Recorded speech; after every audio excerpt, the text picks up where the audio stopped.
পদ্মা সেতু এখন যেন এক বিশ্বের নাম, যে বিস্ময় মাওয়া থেকে জাজিরা প্রান্ত অর্থাৎ পুরো 9 কিলোমিটারের বেশি সেতু একসাথে এক ড্রোন ভিডিওতে আপনাদের আজ দেখানোর চেষ্টা করব। আমরা মাওয়া প্রান্তের টোল প্লাজা থেকে শুরু করেছি, আস্তে আস্তে এগিয়ে যাচ্ছি সেতুর দিকে। তবে তার আগেই আমাদের পাড়ি দিতে হবে প্রায় 1 কিলোমিটারের বেশি পথ সেতু থেকে এত দূরে টোল প্লাজা, কারণ যাতে কখনোই গাড়ির লম্বা সারি ব্রিজের উপর অপেক্ষা করতে না হয়। টোল প্লাজার জন্য 1 কিলোমিটার পথে অপেক্ষা করবে। যে জায়গাটি দেখতে পাচ্ছেন উঠানামার পথের মাঝে, এখানে তৈরি করা হবে বিশাল ফোয়ারা, যেখানে থাকবে ইলিশের বড় একটি ভাস্কর্য। পানির ফোয়ারা থাকবে, তার সামনে যে জায়গাটি দেখতে পাচ্ছেন এখানে মূলত পদ্মা সেতুর উদ্বোধনী ফলক নির্মাণ করা হচ্ছে। 25শে জুন যখন সেতুর উদ্বোধন হবে তখন এটি খুলে দেওয়া হবে। খোলা জায়গা পেরিয়ে আমরা সোজা চলে যাচ্ছি পদ্মা সেতুর ভায়াডাক্ট দিয়ে সেতুর কাছাকাছি। দুই পাশে দুটি উঠানামার পথ দেখতে পাচ্ছেন, মাঝখানের পথটা এটি দিয়ে মূলত রেল লাইন, অর্থাৎ এটি দিয়ে রেল প্রবেশ করবে পদ্মা সেতুর নিচের অংশে। বাম পাশের অংশ দিয়ে সেতুতে গাড়ি উঠবে, ডান পাশের অংশ দিয়ে সেতু থেকে গাড়ি নেমে যাবে। এবং এভাবেই কিন্তু আমরা মাওয়া চৌরাস্তায় চলে এসেছি। মাওয়া চৌরাস্তার ডান পাশে যে রাস্তাটি চলে গেছে সেটি চলে গেছে শিমুলিয়া ঘাটের দিকে, বাম পাশে রাস্তাটি চলে গেছে মাওয়া রিসোর্টের দিকে। আমরা আস্তে আস্তে মূল সেতুতে প্রবেশ করছি, এখনো মূল সেতুতে প্রবেশ করিনি। এই অংশটি হলো ভায়াডাক্ট। সামনেই দেখতে পাচ্ছেন বড় একটি পিলার, যেটি দুই পাশে ডানা মেলে আছে। এটি মূলত পদ্মা সেতুর 1 নম্বর পিলার। পদ্মা সেতুর যে 42টি পিলার, তার মধ্যে সবচেয়ে শক্তিশালী দুটি পিলার হলো শুরুর 1 নম্বর এবং শেষের 42 নম্বর।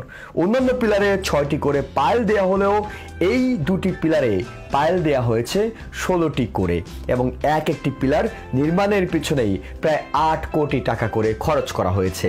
খালি যে জায়গাটি দেখতে পাচ্ছেন এটির ঠিক বাম পাশেই কিন্তু পদ্মা সেতুর ফ্যাব্রিকেশন ইয়ার্ড, অর্থাৎ পদ্মা সেতুর স্প্যানগুলো, পদ্মা সেতুর পাইলগুলো নির্মাণ করা হয়েছে নদীর পাশে মাওয়া প্রান্তের এই ফ্যাব্রিকেশন ইয়ার্ডে, যেখানে মূলত চীন থেকে নিয়ে আসা ছোট ছোট পাইলের টুকরাগুলোকে জোড়া দিয়ে বানানো হয়েছে 122 মিটার দৈর্ঘ্যের পাইল, যেখানে ছোট ছোট স্প্যানের টুকরোগুলোকে জোড়া দিয়ে বানানো হয়েছে 150 মিটার দৈর্ঘ্যের এক একটি স্প্যান।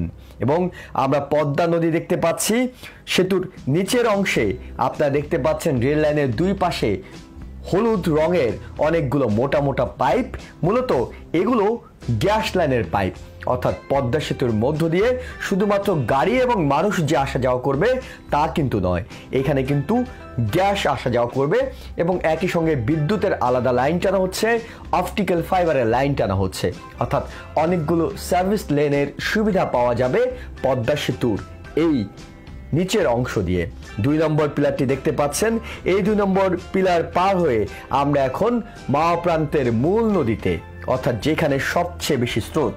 বলা হচ্ছিল এই পদ্মা নদী পৃথিবীর দ্বিতীয় খরস্রোতা নদী, অর্থাৎ আমাজনের পর এই নদীতেই 1 সেকেন্ডে 1,40,000 ঘনমিটার পানি প্রবাহিত হয়।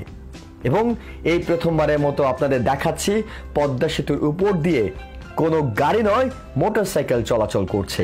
এর আগের ভিডিওগুলোতে আপনারা দেখেছেন পদ্মা সেতুর উপর দিয়ে ছোট ছোট অনেকগুলো গাড়ি, যেগুলো নির্মাণ কাজের বিভিন্ন সরঞ্জাম নিয়ে আসা যাওয়া করত, যারা নির্মাণ কাজের সঙ্গে সংশ্লিষ্ট কর্মকর্তাদের আনা নেওয়া করত।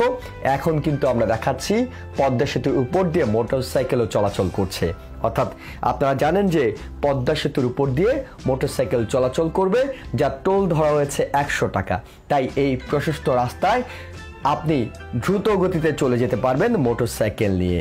আবারও নদীর নিচের অংশে পানির উপরিভাগ থেকে পদ্মা সেতুর যে উচ্চতা, এই উচ্চতা দিয়ে কিন্তু খুব সহজেই বড় বড় নৌযানগুলো চলে যেতে পারবে। যদিও আমরা 2-1টি ফেরি দুর্ঘটনার খবর পেয়েছিলাম, তবে সেটা নিতান্তই অবহেলার কারণে হয়েছিল। আবার মূল রাস্তায় আমরা আস্তে আস্তে কিন্তু মাওয়ার অংশ পার হয়ে মাদারীপুরের অংশে চলে এসেছি। এই পদ্মা সেতু কিন্তু 3টি জেলা নিয়ে পদ্মা সেতু হয়েছে, অর্থাৎ শুরুতে মাওয়ার অংশ, তারপরে মাঝখানের একটা অংশ আছে মাদারীপুর জেলায় পড়েছে, একেবারে শেষের দিকে শরীয়তপুর জেলার জাজিরা প্রান্ত। আমরা এখন মাদারীপুর জেলার প্রান্তটি পার হচ্ছি এবং দেখতে পাচ্ছেন কিন্তু আস্তে আস্তে নদী শুরু হয়ে আসছে। অর্থাৎ মাওয়া প্রান্তে যেমন বিশাল বড় নদী ছিল, নিচ দিয়ে বড় বড় জাহাজ ফেরিগুলো আসা যাওয়া করত, মাদারীপুর অংশে কিন্তু সেই সুযোগটা কম, কারণ এটা দুই পাশেই চর পড়তে শুরু করেছে এবং এই চর নদীর একুল ভাঙে অকুল গড়ে। ঠিক সেভাবেই কিন্তু পদ্মা সেতুর দুই পাশে যে চরগুলো সেগুলো ঘোড়া ভাঙার মধ্য দিয়েই আসা যাওয়া করে এবং এইখানে এই চরগুলো এতটাই অস্থায়ী, এইখানে কোনো জনবসতি গড়ে ওঠেনি। তবে আমরা সামনের দিকে এগিয়ে যেতে যেতে দেখছি যে পদ্মা সেতুর রোড মার্কিংয়ের যে বিষয়টা, অর্থাৎ বাম পাশে রোড মার্কিংয়ের কাজ কিন্তু পুরোপুরি শেষ, লেনগুলোকে আলাদা করে ফেলা হয়েছে। ডান পাশের কাজটা এখনও শেষ করা হয়নি, তবে 15 জুনের মধ্যেই কিন্তু এই কাজটা শেষ করে ফেলা হবে, কারণ পদ্মা সেতু কর্তৃপক্ষের মূল টার্গেট হলো 15 জুনের মধ্যে সব কাজ শেষ করে ফেলা এবং এর মধ্যে রোড মার্কিং ছাড়া তেমন কোনো কাজ কিন্তু বাকি নেই। দেখতে পাচ্ছেন সেতুর উপরে অংশে ল্যাম্পপোস্টগুলো বসে গেছে, এই ল্যাম্পপোস্টগুলোর মধ্য দিয়ে এর মধ্যে কিন্তু বিভিন্ন অংশে আলাদা আলাদা অংশে এই ল্যাম্পপোস্টগুলোতে বিদ্যুৎ সংযোগ দিয়ে পরীক্ষা করা হচ্ছে, অর্থাৎ একসঙ্গে আলোক সংযোগ দিতে কোনো সমস্যা হয় কিনা। আমরা আস্তে আস্তে চলে যাচ্ছি জাজিরা প্রান্তের দিকে, আর এই জাজিরা প্রান্তটি শরীয়তপুর জেলায় অবস্থিত, অর্থাৎ 3টি জেলার 3য় জেলাটি আমরা এখন পার হচ্ছি।